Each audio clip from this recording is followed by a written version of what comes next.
Welcome to Marriage, Let's Talk, hosted by legendary worldwide marriage encounter leader, Father Rosy Rosebrough, featuring Catholic married couples from around the world who demonstrate healthy communication for building better marriages. And now, here's Father Rosy. Hi, Father Rosy here. I'm glad you could join us today. This podcast is not talking about marriage. It is where we're going to share how to create a better marriage through communicating feelings in authentic ways.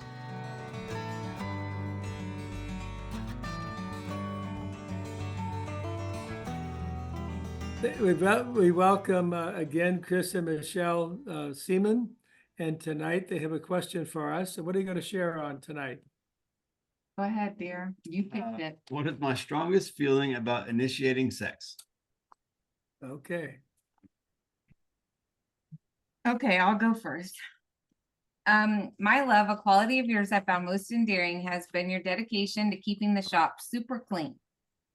Something you do that I truly value is have me reach out to our snowbird neighbors when something is amiss in their house. Remember when we went to Cabo? Let's go again. My strongest feeling about initiating sex is shy, embarrassed, hesitant, and lacking. My strongest feeling of these is probably hesitant. Hesitant tastes like the first sip of coffee or tea from Starbucks, not wanting it to burn my mouth. Hesitant smells like cleaning the dog's yard, especially with how hot it's been. Ugh. I feel a similar hesitant feeling when my mom calls. Hesitant as a color would be the yellow of a traffic light. It is about an 8 on our scale. I love you, me. Dear my love. Dear my love, your MQ is helping me come up with a dinner plan for tonight. I appreciate it. Remember when you cooked all the meals because I was coaching? Well, it kind of depends, but there are times that I feel hesitant because I don't want to be turned down. Hesitant tastes like a new meal that you've never cooked or tasted before. Hesitant smells like smoke, but you aren't sure if it's a fireplace or if it's a wildfire. Hesitant is driving through an intersection with a yellow light. Hesitant is answering the phone when our daughter calls, wondering what she needs from us now. Hesitant in song is trying a new radio station other than your normal. Love forever, Chris. Okay, This so will we're be done. fun. That was easy. That was easy. We both get it. Okay, not that easy. So I felt hesitant. As did I. Pretty much every time we talk about sex or dialogue about sex, my feeling would be hesitant, embarrassed, something like that. But I am intrigued about your hesitant feeling because that's not a typical feeling that you have around anything to do with sex. Oh, this is so much fun. I'm so glad that we're doing this. Mm-hmm. Okay, so can we dialogue about your hesitant feeling? Sure. Okay, so you said that your hesitant feeling was like when Farron calls. Seeing Taryn's name on my phone typically brings up more of a feeling of worried, concern. I said my mom. That brings up, I think, more of an annoyed feeling for you. So is there another image that might get me to your hesitant? Remember when, obviously not this year, but in the past years when it rained really hard and the road would be flooded and you're like, can I make it? Can I not make it? And eventually you probably just turn around and go the other way because you don't know how deep it actually is. I mean, maybe when I was driving the Mini Cooper, yes. But with the Jeep and the truck, I would feel more confident. Yeah, but I don't have a feeling. Still that I'm not sure how deep that water is. Okay. Maybe I've gotten really cocky with the Jeep and the truck now that I don't have a hesitant feeling. Sure. What about a taste?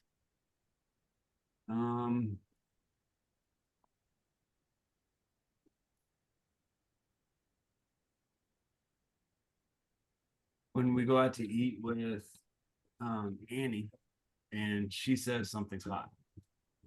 And then I'm like, okay, well, if she says it's hot, because her and I have very similar hot meters, and other people are like, it's too hot. And I'm like, it's not that hot. But when she says it's hot, then I'm like, okay, it must be really hot. So then I'm hesitant to get that. I think I'm getting closer, but since I'm like probably a step below you and Annie on the heat meter, I would probably be like, nope, yes. Rather than even being hesitant. Right. I think you mentioned like smoke being and I mean the fires, it brought up to my mind the fires in 2020 that were like all around our house. Again, not hesitant. I was like, see ya, I'm out of here if they tell us to go. Right. No hesitation. So is there another, because that's I guess the most recent smell of smoke I can think of. Maybe when you walk outside and you smell gas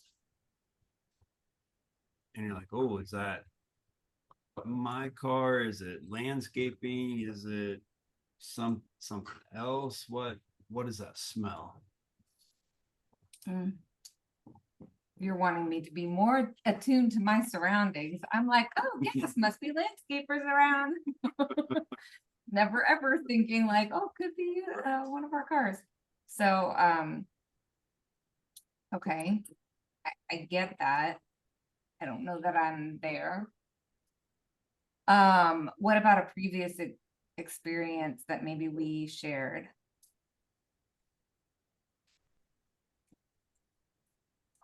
I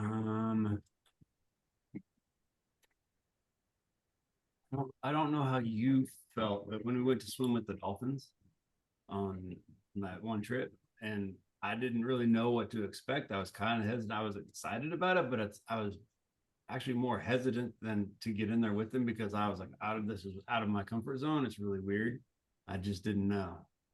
You probably had different. I mean, because you were so excited about it. It's like you talked about it forever. Yeah. But for me, I was actually a little bit hesitant going into the water.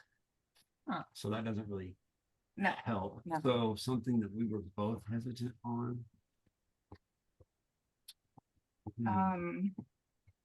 Maybe I felt hesitant when we were like first giving a pulpit talk at church. I don't know how strong you're hesitant. That was probably like a 6 or a 7 for me. A little too low of a hesitation. A little hesitant, but more like, this is important, and it's not the same. It's less of a hesitation. Okay, what about the first time we went on a trip after COVID? Which trip? The very first one. We went to Jamaica. Was it Jamaica? It was Jamaica. Maybe? Okay. I was so excited to go to Jamaica and to get out of town and just get away. No hesitancy for me. I will say that when we got back from that convention and I started like having that tickle in my throat and all of that, and my boss was like, well, have you taken a COVID test? I was extremely hesitant. And then you started with the tickle, and so then both of us sat there with like that COVID test, not taking a COVID test, going like, you do it. No, you do it. No, you do it. You do it first. Yes, now you're experiencing. Okay. I did not want to take that test. I didn't want to tell anybody I had COVID. Okay. Yeah. All right. Oh. Thank you very much, Chris and Michelle, to share that vulnerability. I was talking to another couple tonight, who just talking about the gift of sexual intercourse and the gift of being vulnerable. And it's interesting that we talk about hesitance of feeling, and you both happen to have that of, to initiate it, puts you at you're the first one that says something, or you give signs about it, nonverbal signs, a little pat here and there. My friends tell me they get a little pat here and there, and then that means I'll see you later, honey. They told me, and it's interesting that many times we respond to having sexual intercourse as a couple on the way we feel. And it's interesting, on the weekend of Marriage Encounter, we emphasize that love is a decision. And it's ever played in that in your love life? If you have that played very often, or have you thought it in that light versus the feelings? Put two together, like specific like that, probably in passing, but not like sat down and just, thought about it like that. I like though that thinking process, because there are times where, like he'll come over, I'm in the middle of doing something and he'll want me to give him a kiss, and I'm like, I just have to finish this, and so we have had conversations about the decision to love means me stopping for a moment and giving you my full attention, and then going back to when it's appropriate. We call it catching or dropping a pass. So like if I want to give her a kiss and she's busy doing something, like, oh, well, you dropped my pass. We put it in football terms. And so that's a sign to you that all of a sudden the moment was passed. You're right. Yes. Exactly. And the tender moment was missed, or not fulfilled. A tender moment was not, the pass was not completed. Yep. I wasn't looking for the pass. Many times it happens in a football game. The guy got the wrong route. Yeah. Oh, the guy, he says a short pass means 5 yards, turn around. Well, you didn't turn around until 10, and the ball hit you in the back. Right. What happens when that happens? What happens to you? The person who gave the sign, or gave passed the ball. Well, what happens? You feel. I feel. A little rejected, a little let down. I mean, you're told no, so yeah. No, you're not told no. Well, not that word, but the action is no. So. The action is no, yeah. But I think that there's been a lot more willingness to have a conversation about those things, because I was telling him just the other day that I went to a training where they said that it's important to be aware of your surroundings, and meaning like when I go out into my environment, what's around me. And so they were going around, and the girl that I was sitting with is one of my best friends, and she goes, Michelle, you need to work on this. And I'm like, yeah, okay, thanks, right? And she goes, I told you about 5 of your neighbors, and you literally have never seen them do what I'm saying. But your husband was like, oh, I've seen him in the Batman suit. And I'm like, we have a neighbor that dresses in a Batman suit? And she's like, you just go and like, everything's great, everything's fine, right? And so we had a conversation actually about this the other day, where I was saying that awareness about my environment, and he said, well, it's kind of like dropping a pass, because I can be completely unaware, get so wrapped up in whatever it is that I'm working on, that or just, he says I wear those rose-colored glasses all the time. Like, I'm like, everything's great. Our neighbor is in a Batman suit. How cool is that? Not to say that, I don't know. I just don't see that, I guess, sometimes. Yeah. So when my friend was like, yeah, this is you need to do this. And then she was telling him, I told her that like, she needs to be aware. And so when we were talking about it, like that was one of the first things that you kind of connected it to, is Well, it's kind of like when you drop a pass when I'm like, hey, babe, you look beautiful. And I'm like, uh-huh. Okay, thanks. Sure. Like I keep going with whatever I'm doing. Have you talked about it? The thought that struck me, and I don't know if this is, again, I'm a tactile person. I'm a symbol person. So I used to have the Ministry for Priests, a program many years, 1981. And the priest talked about, he was a Trappist monk. And they had the barn had 2 levels.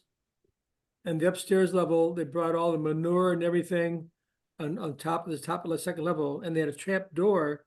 So when they needed some manure and so forth, I don't know how many pounds, probably tons they had there, but they had the trap door to get open it up, and then down below you have a wheelbarrow or a back of a truck to put it in to go out and put in the field. And he said, well, one day I was underneath the trap door without realizing it came loose. And all the shit came down, manure, onto his robe. And you don't wash those things every day. Right. So he stank. And he Oh. said, all of the manure was hanging on my robe, and oh my Lord. And it wasn't, I don't know if he got cleaned up that night or what he did, but he said, that darn trap door, he said, we do that to ourselves as human beings. And we let it loose, and it almost said our poor self-image is caused by us. Yep. Well, I built a trap door for my bedroom in my office area. I had a suite, a bedroom and a suite and an office area. And I put the trap door to remind myself that I don't want to open that thing on top of myself. The old poor self-image that comes from inside of me that I'm not worthy or not important enough, And so I do that. Well, the thought that struck me, I don't know if this is a possibility anyway, but if you would knock on her door, Chris, knock, knock. I just gave you, I want to kiss, Right. and all of a sudden, once it grabs your attention, you know what I'm talking about? Yeah. Yeah. If something like that, if that's part of your spirituality, that part of your love language signs that you can introduce for each other, that all of a sudden he knocks on the door, you go, automatically you hear the voice of your friend going, Right, passing that's it you. up, you drop the pass. Maybe if you catch it's being fumbled by you, but you might be gonna catch it after the knock, Recover, yeah. Yeah. something like that, to help each other to realize that, because if you just walk away, Chris, then you miss the moment too. Sure. And it's a small moment, but it also leaves a little, it's like Charlie Brown playing hide and seek, and he sighs real loud, and somebody says, I hear a sigh, but who cares? Mhm. And he's not found. And so I don't know if that's a part of your language but something like that just jumped in my brain, because all of us, I have a brother who died this last December, but he is all focus. He can be in front of a TV watching something, and you can scream at him, and he doesn't hear it. He's so focused on that moment, he's absorbed into the entire thing. But you have something important to share, and it should be shared, not just, but wait till I'm ready at 9 o'clock tonight. Right. That's, does that make sense? Have you ever tried something like that at all? 100%. Yeah. Yeah. And both of us have said that we need vacation brain when we're at home, because obviously we can't be on vacation all the time, but when we are on vacation, we let work go. We let all the stress with my mom or with Taryn. And so all of it stays behind, and we just focus on one another and doing things that we enjoy together. And there's not a lot, I don't think there's not a lot of pass dropping when we're on vacation. It's as soon as we come home and we're both like, okay, well, now we need to start unpacking and let's get laundry going. Yeah. And like you hit the ground running, and then yeah. We need vacation brain.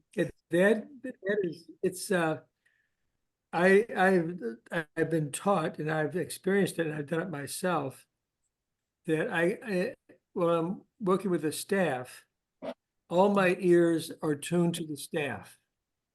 I know what's going on. I know the hurts and pains. I know what they're going through in their families. And how can I help them, assist them? But when I go see my own brothers and sisters, I'm off of work. Mhm. And I'm not as attentive. I'm not, I'm time off. Sure. Yeah. This is my my family. This is my husband. This is my wife. We love each other. We got married. That's enough. And and so I always tell, am I right? Yeah, You that is know, so true. and I tell people, I said, one of the greatest lessons of fighting or discussing that I learned was at work, we do it automatically. Mhm. And if you got to do a building or an object for somebody to create, you better listen to the sucker, because if you create the wrong thing, Yeah. you're not going to get paid. Right. And so many times you'll say, and in your business also in the school system, here's what I heard you say. Is this what you meant? Mhm. You Right. probably say it 2 or 3 times, sometime in that conversation of the last 10, 15 minutes, to make sure you know what the target is, correct? Yep. We go home, we don't do that. Right. We assume, Notice and it gets us in trouble. And Yeah. I've done it the same thing. I've seen that with when my staff is gone, somebody comes to the door, it's time off, you know. And I don't want to put in, I've done it all day today, and I don't want to do all this with him or her, how fast can I get rid of them? My sister called, so what? My brother called, he said, how you doing? I'm going, I'm fine. Good day? Yeah, great day. Thank you, goodbye. He's going, duh. Right. Yeah. Yeah. All this makes sense. I'm not sure how you solve it, but I just know the boulders that I run into in a staff, and people tell me about them. So yes. So we have to knock on your door, Michelle, to see if you know who's in there. Yes. Anything else you can think of that you brought up? I can say that this morning, because when we do this with you, we try not to verbal dialogue, but we read our letters in the morning when we write it, and then we'll verbal dialogue together. And we'll go for a walk here after this and talk about it some more. But when he read it to me this morning, I was like, hesitant. What? Like the guy that said, I'm gonna marry you someday, the first day that we met, I was like, there's nothing hesitant, I mean, about your approach to things. Typically it's like laser focused, gonna right. So all day I was like hesitant. I'm hesitant. So I found it very interesting that there was a very similar feeling, I think for very different reasons, which we'll probably dig into. But I mean, because we've said I had a very conservative upbringing. In our third set talk, I said, I can't believe I'm going to say this right now aloud again. I said that I'm an only child, and I thought that for a while, see, you're already laughing, I can already feel it. I thought that because I was an only child, my parents had sex one time, because my parents told me all the time that sex was for procreation and blah, blah, blah. So I was like, so I asked my mom, I think I was in 4th grade. I asked my mom and dad about it. And I knew it was like not a topic to bring up at the dinner table. I just said, like, I'm an only child, like you should do that again. Right. Like, and they didn't like it. I got shut down in that conversation. And so it was just not something that I ever just like talked about. And then when we met and his dad was like very open. Yeah. Like as soon as we got married, he was like, "Just stick her to her, Michelle." I'm like, "Oh my God, man, like, like that's not okay. Not okay." So yeah, so my very conservative versus yours didn't I was like my hesitant, but as I thought about it during the day to day, I was like, no, it's intriguing to me that there's hesitancy, that we both have the same word. And, you know, a lot of times we'll have the same feeling word. But there was an underlying something for his that isn't there with mine. Mine's pretty much the same when we talk about it. So yeah, that I'll stop. That's all. The end. Sure. I don't know. See, this Well, is I always, it's interesting that couples, for example, when they meet with me over the years, I've had like 500 marriages. I've had like 800 couples I prepared over the years, sometimes groups, people. And when I talk about prayer, I remember this guy and I probably had maybe 10 to 12 couples pray before, in their own words, before they got married. That is, of all the 500 couples, and they ended up going, duh, you know? And I remember this one couple, I asked him, have you prayed before? And this guy says, "Father, prayer is deep." I said, "What do you think sex is?" You've been living together for 2 years. You want to get married. You say, and sex is deep too, but you got to bass backwards. You know, you can't pray because it's deep, but you have no problem with sexual intercourse, and it's not deep. What does that say? And I think that we're vulnerable in all those situations. And so none of us are perfect, but also we have our traditions from our own families that are kind of shelter us, or, to dare do that, it's dirty. And it almost becomes something non-godlike. I was telling people even tonight, several times we talked about it, is do you ever see sexual intercourse as a prayer? It's a real prayer, communication and love and expression of God's presence in your heart and your life. But we don't do that because that's, in our family, it was da-da-da-da-da, It doesn't even come close to that. But anyway, thank you so much for your vulnerability tonight, Michelle and Chris. And thank you very much for the dialogues all these years. Seemed like it's a couple of years anyway. And we'll go from there. I'm so grateful for the guests we had today who shared willingly themselves in their dialogue. And thank you for joining us. I look forward to the next episode when I join you again once more. This has been Marriage, Let's Talk, sponsored by Worldwide Marriage Encounter, the foremost faith-inspired marriage enrichment organization in the world, providing married couples with transformative experiences through couples retreats, small groups, and more. Learn to nurture love in your marriage at wwme.org. Marriage, Let's Talk is a production of Mater Media, the apostolate that offers the Celebrate Catholic Marriage experience to energize and fortify married couples through parish events and the 7-step journey to joy. Find out more at matermedia.org.